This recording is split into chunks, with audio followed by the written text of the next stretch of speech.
भक्त शब्द बड़ा अच्छा होता है वैसे, लेकिन आजकल जो है वो डिफेक्टिव पीस को ही भक्त बोलते हैं।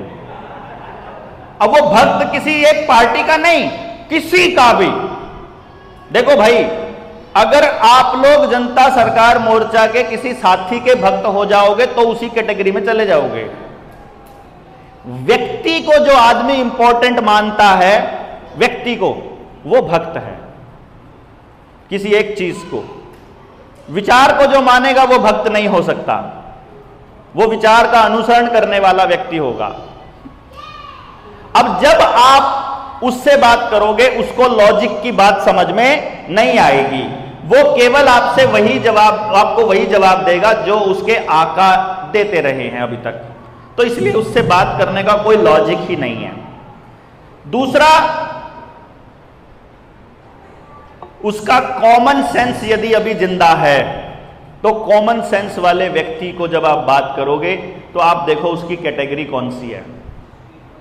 4 कैटेगरी मुख्य तौर पर काउंट होंगी जो हमारे समाज में हैं।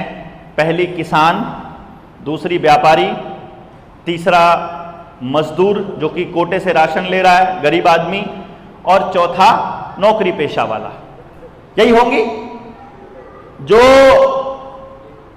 दुकान खोल करके अपना कोई मिस्त्री बने का काम करता है, कारीगरी का काम करता है, कोई फर्नीचर का, कोई स्टील का, कोई वेल्डिंग का, कोई पंचर का, कोई किसी तरह का, उसको आप व्यापारी की कैटेगरी में लगाओ या फिर आप मजदूर की कैटेगरी में लगाओ, ये आपके ऊपर है, लेकिन है तो वही कैटेगरी है ना।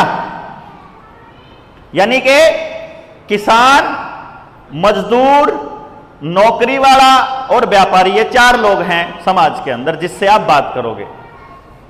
किसान को कैसे बर्बाद करने की योजना बनाई हुई है ये आपको मैंने बता दिया, शुरू में ही बताया, समझ में आया। यानी बैल, उसकी गायें, उसकी भैंस, उसका जंगल, उसका खेत, उसके बीज, उसका पानी, उसकी बिजली, उसका जोहड़, उसका सब कुछ है ना। पूरा कल्चर किसान का किस तरह से रगड़ा गया, ये तो किसान की कैटेगरी में आ गया। मेरे ख्याल से उसके लिए आपको बताने की जरूरत नहीं है।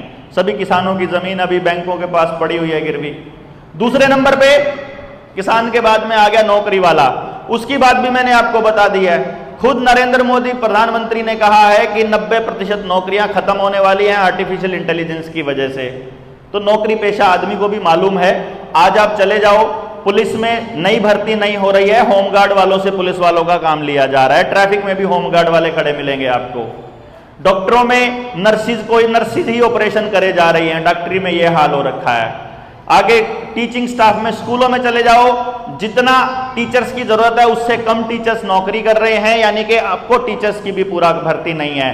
किसी भी डिपार्टमेंट में लगभग 1/10 जो है, या आधे से कम की, मतलब 1/10 से लेके आधे से कम तक की कमी इस टाइम पे वो है, एम्प्लॉइज की कमी है। और कोई भी नई भर्ती नहीं हो रही है। पुरानी भर्तियों में जो रिटायर हो रहे हैं उन्हीं को दोबारा से रीइंस्टेट करके उन्हीं को दोबारा से नौकरी दी जा रही है। और ये पूरे के पूरे भारत में हो रहा है, ये समझिए। ये केवल हरियाणा, यूपी, पंजाब, हिमाचल में नहीं हो रहा, ये सब जगह यही हो रहा है। किसी की भी सरकार हो, इररिस्पेक्टिव ऑफ एनीवन, आप मतलब वहां पे आप देखोगे, साउथ में चले जाओगे, उधर अगर सीपीआईएम की सरकार है, मतलब कम्युनिस्टों की सरकार है, शिवसेना की है, कांग्रेस की है, बीजेपी की है, और मतलब इधर चले जाओगे अरविंद केजरीवाल आम आदमी पार्टी की सरकार है, दिल्ली में भी यही हो रहा है, हेडॉक पे ही हो रही है भर्तियां, कहीं भी रेगुलर भर्तियों का कोई चलन नहीं है। तो ये नौकरी वालों का साथ है।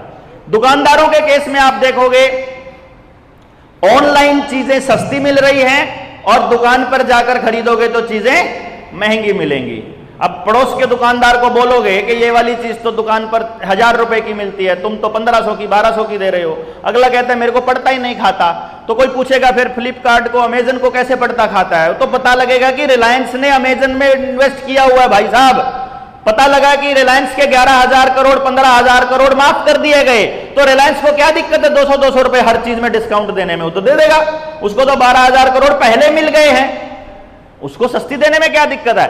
और जब आप कोई चीज खरीदोगे, अभी देखा अभी भी सस्ती है, 2 महीने बाद देखा 2 महीने बाद भी सस्ती है, 4 महीने बाद देखा तो भी सस्ती है। साल भर आपने ऑनलाइन चीजें खरीदी, आप शुरू में तो कंपेयर भी करोगे कि बाजार में कितने की है, यहां कितने की है। साल भर बाद के बाद तो आपके दिमाग में एक चीज सेट हो जाएगी कि ऑनलाइन ही सस्ती मिलती है, फिर आप सब कुछ ऑनलाइन खरीदने लग जाओगे, तो इन दुकानदारों की जरूरत नहीं है।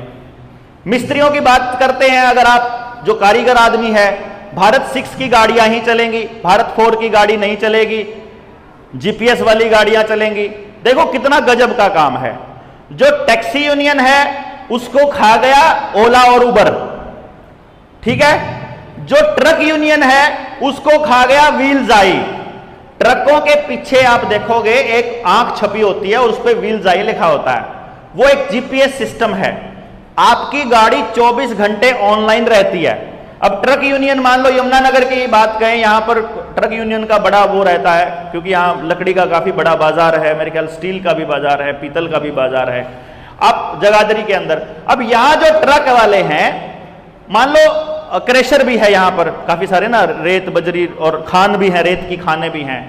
मान लो कहीं से लोडिंग करने के लिए ट्रक आ रहा है, तो ऑनलाइन उसका रिकॉर्ड सारा अवेलेबल है, तो ऑनलाइन रिकॉर्ड देख के वो देख लेते हैं कि अभी ट्रक आने वाले हैं, ट्रक आने वाले हैं। जब ट्रक यमुनानगर की बाउंड्री में एंटर करने लग जाएं, एंट्री करने से पहले अगर बड़ी बड़ी इंडस्ट्री के ट्रक पहले ही लग जाएं लाइन में, फिर यानी जो लोकल जो ट्रांसपोर्टर है उसके लिए लोडिंग के लिए जगह ही नहीं है, यानी वो धीरे धीरे वो भी ठप हो जाएगा।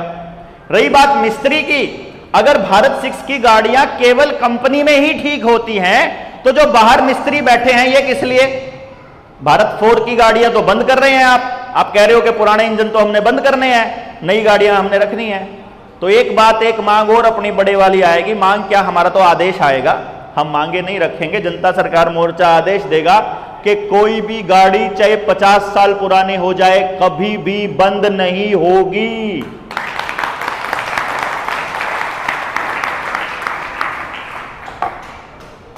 इंजन केवल पोल्यूशन करता है, ना सीट पोल्यूशन करती, ना पूरी बॉडी करती, ना कोई और सिस्टम, ना टायर करते। पोल्यूशन केवल इंजन करता है। आप इंजन को रिफाइन करते रहो, उसको ठीक करो कि इसमें पोल्यूशन ना हो, बात खत्म।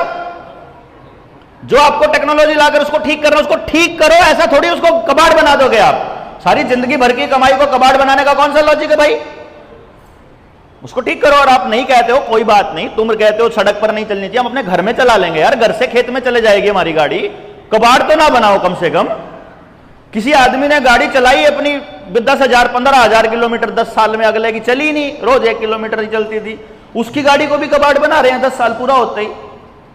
चलो मारे जैसे ने तो अपने पैसे पूरे कर लिए, 5 लाख चला ली, लेकिन सब तो नहीं कर पाते ना। अब ये दुकानदार का, राशन कोटे वाले की जहां तक बात करोगे आप, राशन से जो कोटा ले रहा है, देखिए तेल उन्होंने पहले ही निकाल दिया था कोटे में से, चावल वो दाल भी निकाल चुके हैं, गेहूं भी निकाल चुके हैं, गेहूं एफसीआई से भी गायब हो चुका है, बचा केवल चावल। अगर आपका एफसीआई में कोई जानकार है या चावल जो देता है सप्लाई करता है एफसीआई को वहां जानकार है, तो आपको पता चले आजकल कोटे में केवल फोर्टिफाइड राइस आ रहा है, जो केमिकल वाला चावल है, जो फैक्ट्री वाला चावल है, जिसके दाने प्लास्टिक के जैसे लगते हैं। वो उस दाने में किसी को भी नहीं पता है कि ये क्या चीज है, उनको वो सारा पाउडर, सारा मटेरियल सरकार या कंपनी देती है, वो उसको वहां डाल देते हैं, उसके हिसाब से जो चावल बनता है उसको पैक करके वो गरीबों को देना शुरू कर देते हैं, और उससे सारे गरीबों को 2025-26 तक कैंसर होने वाला है, इसकी गारंटी है। सब्सिडी हटाने के लिए आपकी गैस की सब्सिडी जबरदस्ती हटा दी गई है। गरीबों को भी बोला जा रहा है कि आपको भी पैसे देंगे हम लोग, राशन नहीं देंगे। तो थोड़े दिनों के बाद राशन वाला सब्सिडी भी उतनी आने लग जाएगी जितनी आजकल गैस की सब्सिडी आती है, 10 पैसे 15 पैसे इतनी आती है, कभी कभी 3 पैसे भी आती है। 7.5 रुपए इनकी आई, काफी ज्यादा है। रुपए में तो बहुत कम लोगों की आती है, पैसे में ही आती है आजकल। अब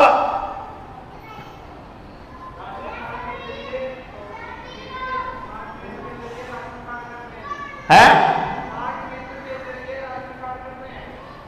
राशन कार्ड रख रहे हैं स्मार्ट मीटर लगाने के लिए।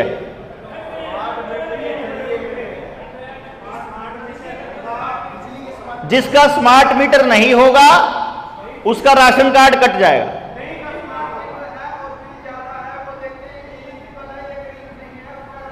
उसका राशन कार्ड गरीबी वाला, ओ गरीबी रेखा से, अरे गरीबी रेखा से नीचे तो कोई गरीब तो कोई बचेगा ही नहीं, समझे? मतलब गरीब सब मरने वाले हैं। गरीब कोई बचेगा नहीं का मतलब यह नहीं है कि वो गरीब को अमीर बनाएंगे। गरीब कोई बचेगा नहीं मतलब गरीब सब मरने वाले हैं। उसका कारण है, सबने तो उस टाइम राशन के चक्कर में 2-2 अमृत प्याले पी रखे हैं, सब बीमार होने शुरू हो चुके हैं, राशन किसी के पास नहीं है। भारत के लोग बोले नहीं, 2014 से लेके अब तक सैकड़ों लोग केवल भूख की वजह से मरे। भूख मतलब ये हद है कि 35-35 दिनों तक मां बेटियां 3-3 लोग घर के भूखे मर रहे हैं और राशन वाला उनको राशन नहीं दे रहा, क्योंकि उन्होंने स्मार्ट कार्ड नहीं बनवाया हुआ, क्योंकि उन्होंने आधार कार्ड नहीं दिया था। यह हालत इस देश के अंदर हो रही है।